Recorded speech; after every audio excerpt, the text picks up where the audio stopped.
Hard to believe it's already getting to be time to talk about a potential Brock Faber extension. So what could a Faber extension look like? We've got a couple of NHL comparable deals to discuss, as well as precedents for other Minnesota Wild extensions. That is all on today's episode of Locked on Wild. We are your team every day.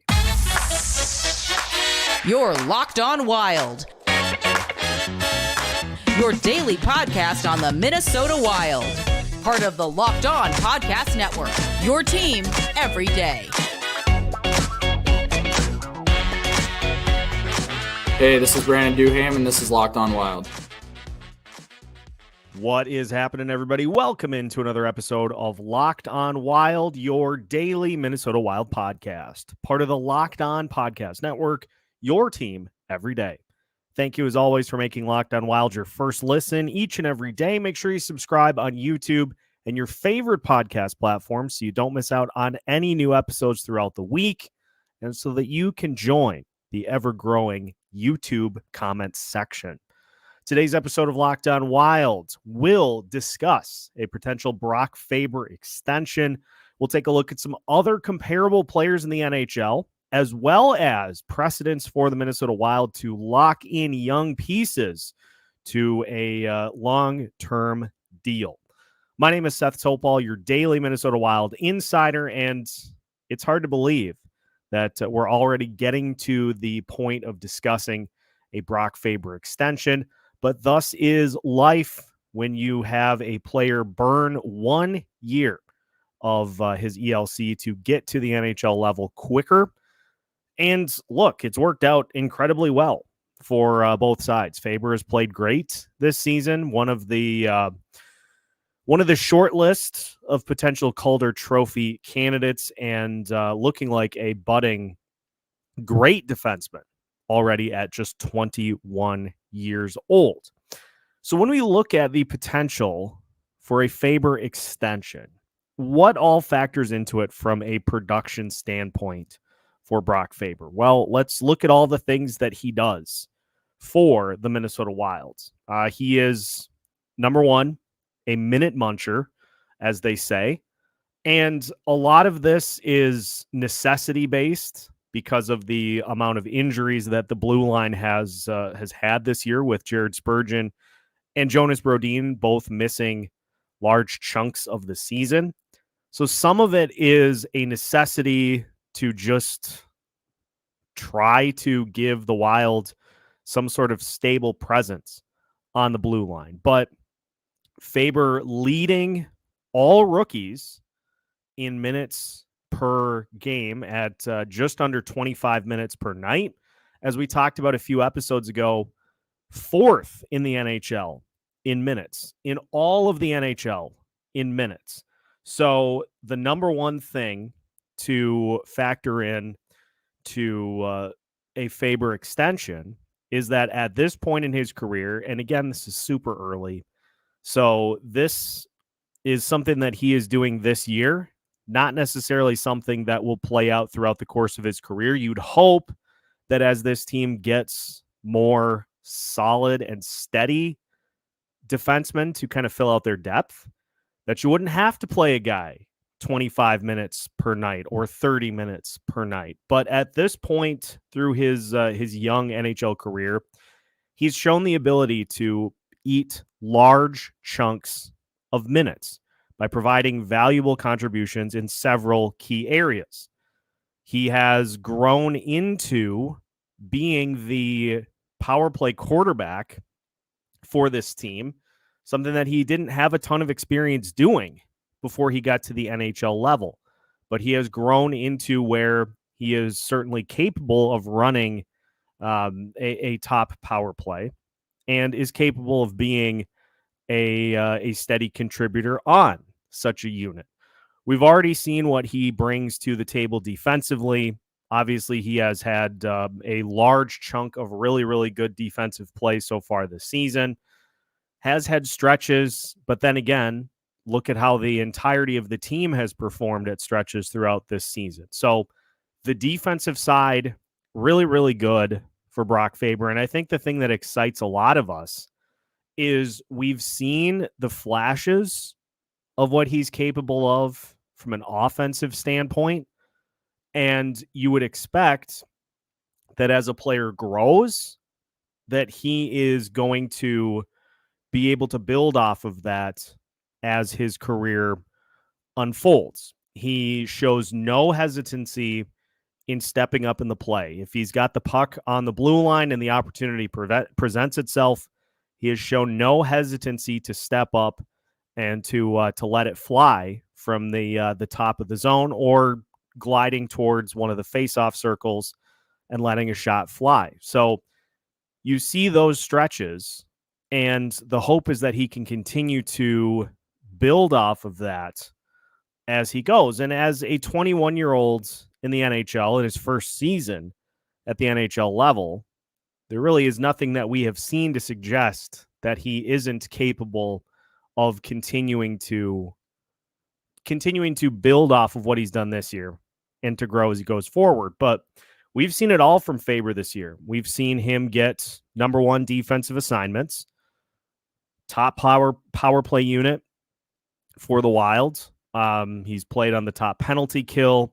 He has been the primary defenseman in overtime more than a handful of times. And I think the other part, and this isn't something that necessarily factors into like on-ice performance, statistical performance.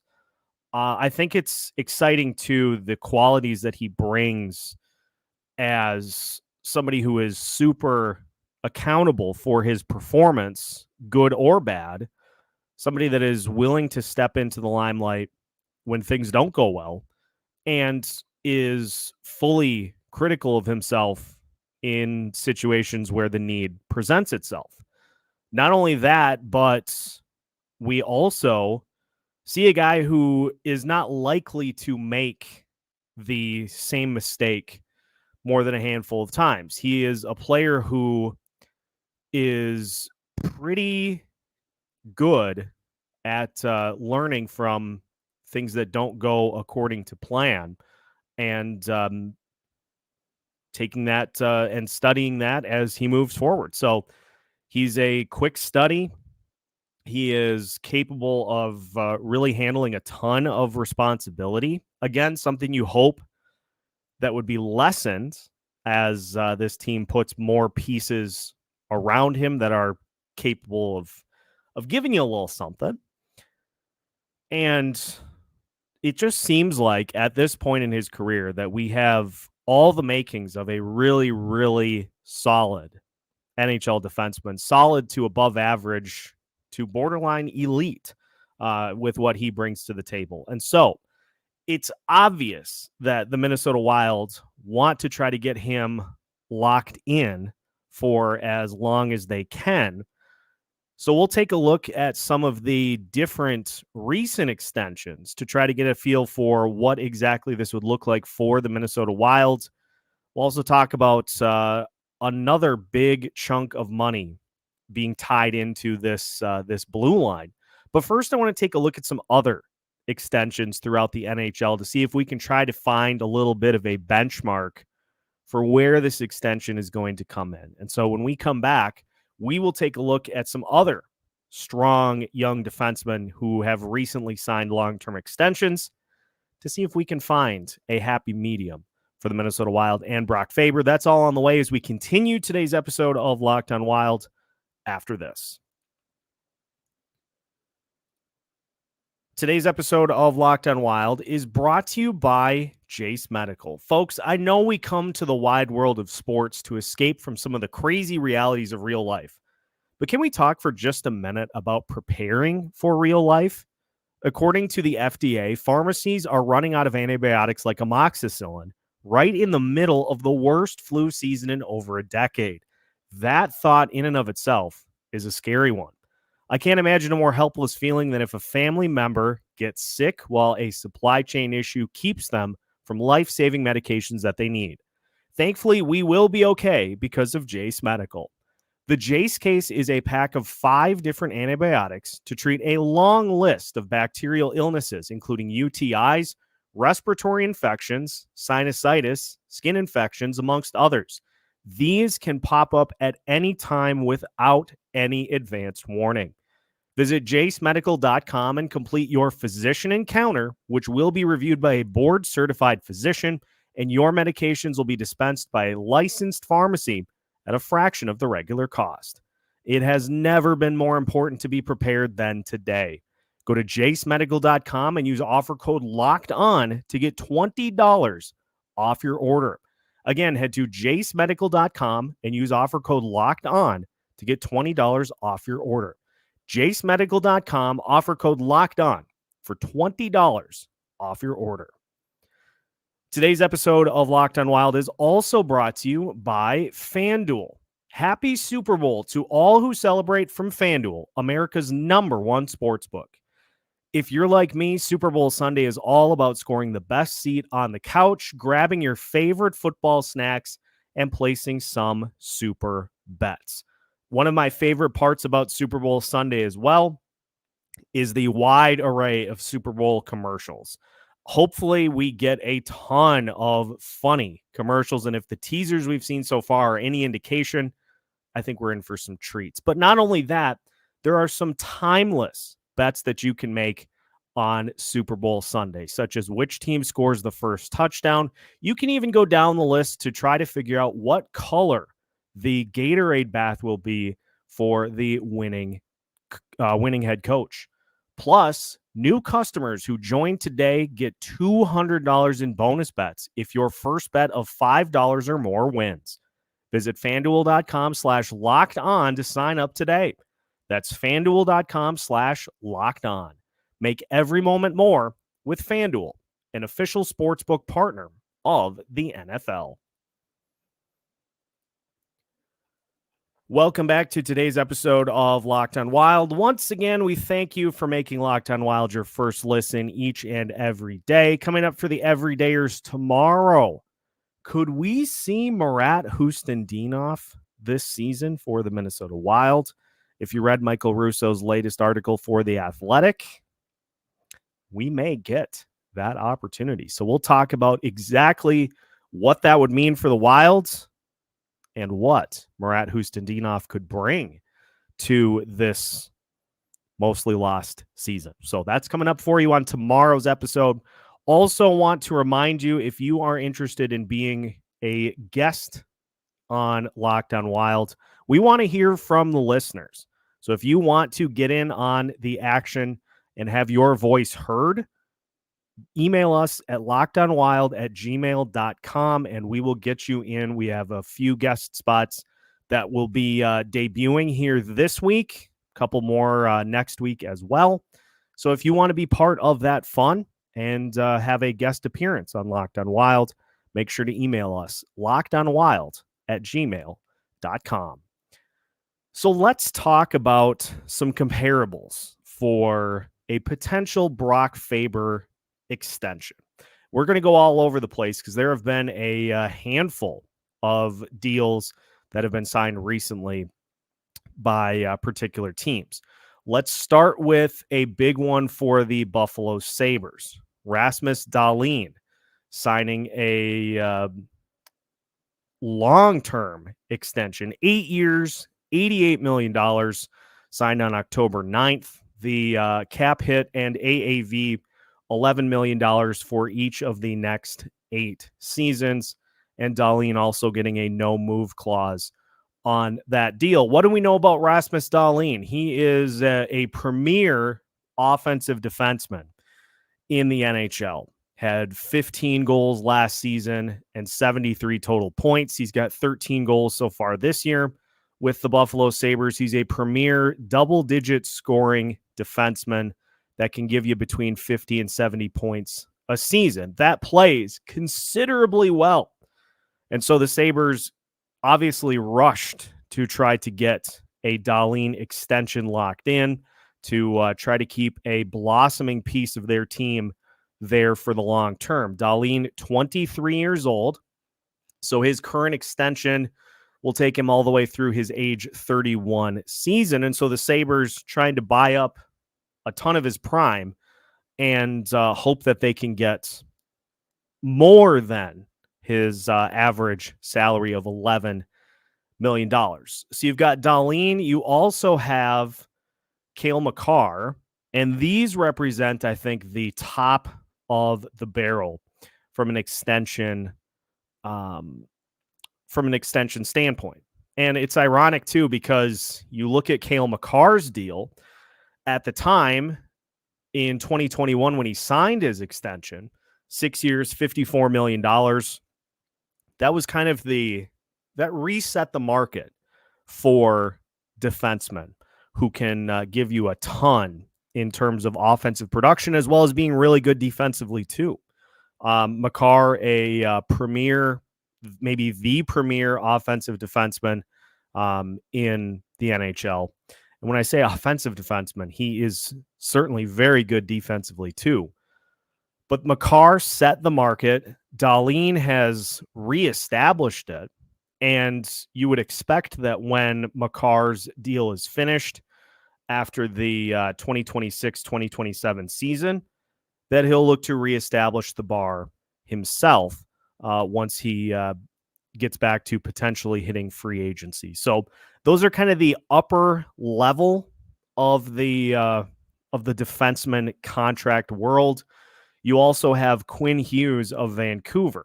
Hughes signed a 6-year, $47.1 million extension on October 1st, 2021. So he's got until the 2026-2027 season with a cap hit of $7.85 million. And for Hughes, he also is blossoming into a premier defenseman from a point standpoint, while also being good on the defensive end. So all these defensemen are giving you good production on both ends of the puck.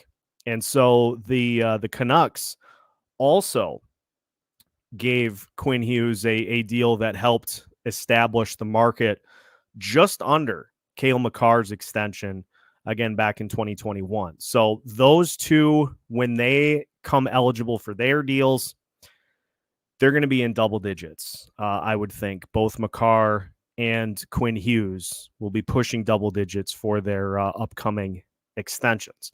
And this is one that Michael Russo noted that I think is a really good comparable to Brock Faber's upcoming extension. That being Jake Sanderson of the Ottawa Senators. Sanderson, 21. He signed an 8-year, $64.4 million contract on September 6th with the Ottawa Senators. The cap hit for this deal will be $8.05 million every year until the end of the 2031-2032 season. Sanderson last year had 32 points in 77 games. Again, so you're getting some production offensively in addition to what he brings on the defensive side. I would say, just in kind of comparing the two, that Faber probably offers you a little more defensively than what Sanderson does. But I think if you're looking at a dollars perspective for Brock Faber, I think an 8x8 is a really solid at this point, or maybe an 8x7. It's clear that the Wild are going to try to go the max in years for this and try to go 8 years. So do you go 7 or do you go 8 per year, considering that he will be 29 going on 30 by the time the extension is finished? So you're eating up some of his good prime seasons, but he's still going to have plenty left in the tank. You talk about the wear and tear that is put on forwards as opposed to defensemen.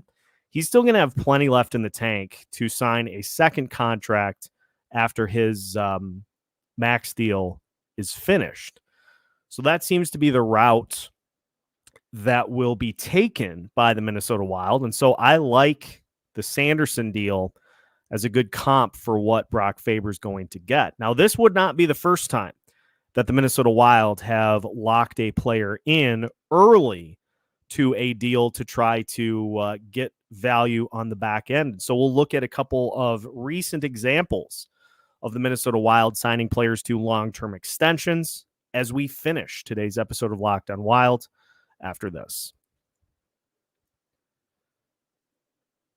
Today's episode of Locked On Wild is brought to you by Factor. Folks, 2024 is in full swing, and if you are looking to get started on some of your resolutions with Factor, you can grab ready-to-eat meals to take out some of the hassle of cooking, prepping, and cleaning.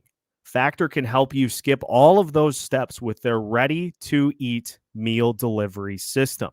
This will give you time savings on grocery store trips, as well as trying to figure out what to eat and cooking fatigue as well. How many of you get home from a long day of work and just don't have any energy left to try to plan what you're going to eat for dinner? Factor now offers loads of snack options too, like breakfast, smoothies, juices, snacks, and more to keep me going no matter what is on the schedule. So skip all of the prep time and go to factormeals.com/LockedOnNHL50 and use code LockedOnNHL50 to get 50% off. That's code LockedOnNHL50 at factormeals.com/LockedOnNHL50, and you will get 50% off your order. Again, factormeals.com/LockedOnNHL50. Get your Factor going today. Final segment of today's episode of Locked On Wild. Once again, we thank you for making Locked On Wild your first listen each and every day. Reminder for the everydayers for tomorrow, we'll talk about the news that Michael Russo dropped that we could see Marat Hustendinov in a Minnesota Wild uniform by the end of the season, which would be that was, for me, my ears perked up when that was passed along in Russo's latest article. So we'll talk about just what we could see from Marat Hustendinov if he does indeed make it to the States here before the end of the season. But just finishing up our chat on a potential Brock Faber extension, and I want to look at the precedents for this by the Minnesota Wild, because this would not be the first time that they have signed a player to a deal in which on the front end, it might look like a little bit too much money too early, but you're hoping for savings on the back end. The Wild do this quite often, and this is not something that is specific to the Minnesota Wild. A lot of teams do this to try to get value on the back end of a contract.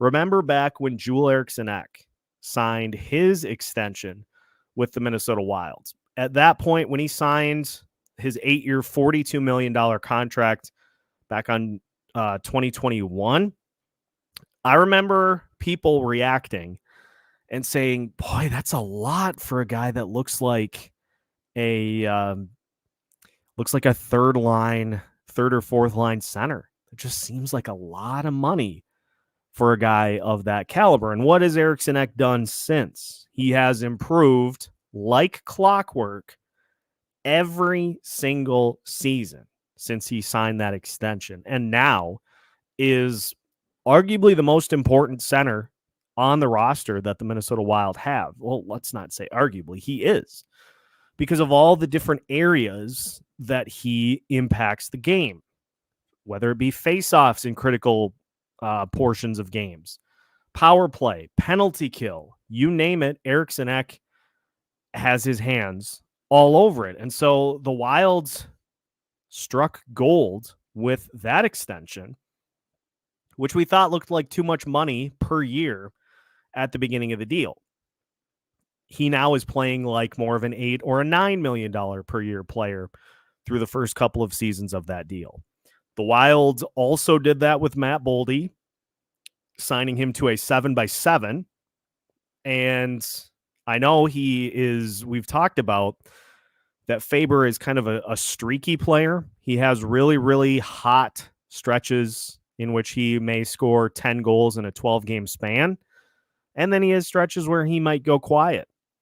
But the Wild are hoping that Faber can have an Eriksson type run to where you see incremental improvements with the guy, to where then 2 or 3 years into the extension, you're saying, wow, this looks like a bargain. And it's easier, I think, to go the route of signing a player who is 21 years old, to an 8-year deal than it is some of the others that we have seen here in recent memory. It's far more palatable to sign a guy to that type of a deal than it is to sign somebody to a deal way more into their career. Now, you look at some of the other recent extensions for the Minnesota Wild. Jonas Brodin signing a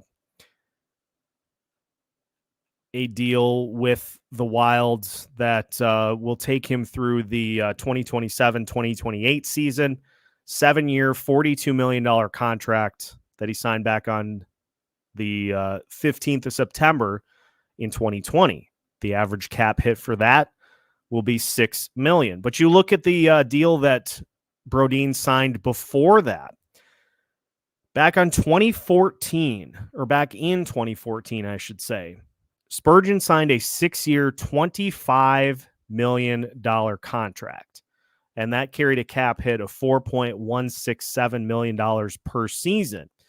And had I been following hockey at that point, I'm sure the reaction at the time was, boy, that seems like a lot of money for a player like that. And look at what Brodin has bloomed into. Now, the current extension, you can say what you want about that one, but we're talking about more precedents for Brock Faber's current deal. So a 6-year deal worth $25 million, again, back in 2014, signed by Spurgeon to keep him with or by Brodin to keep him with the team well into his prime.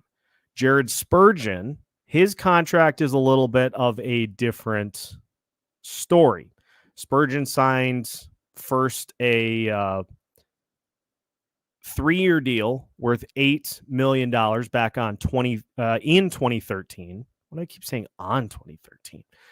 Back in 2013, he signed a 3-year, $8 million contract, so $2.67 million per season.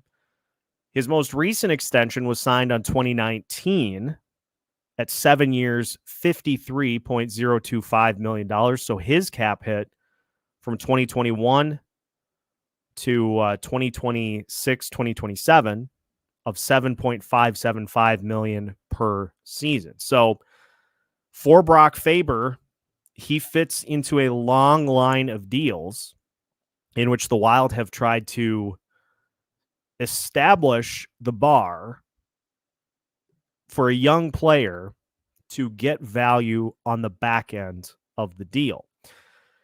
Now, some of the recent extensions are certainly a different category, but there's a lot of precedence here for the Minnesota Wild to try to get things ironed out with Brock Faber. He looks like a player that is going to have a great and lengthy career.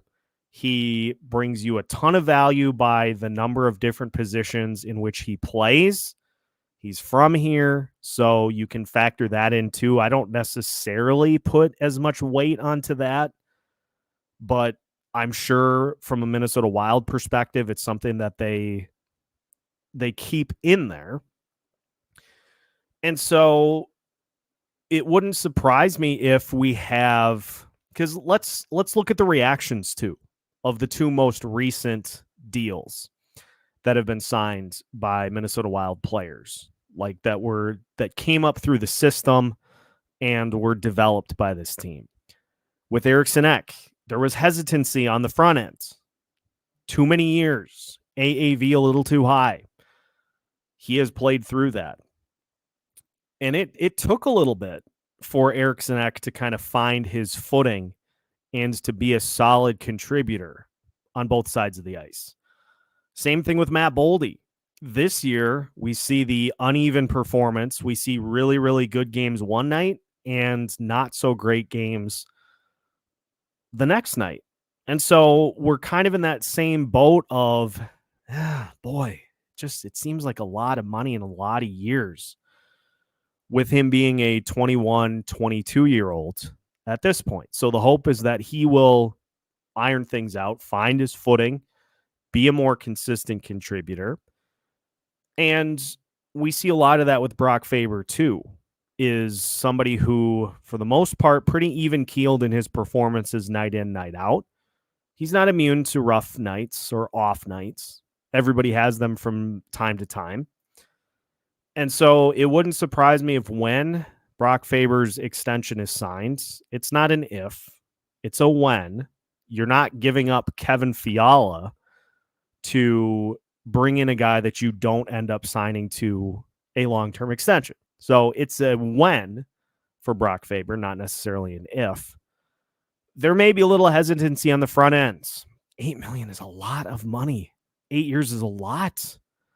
But I think we are much more likely to react the way we have with Eriksson X contract as Faber continues to grow, because he's really, really good right now.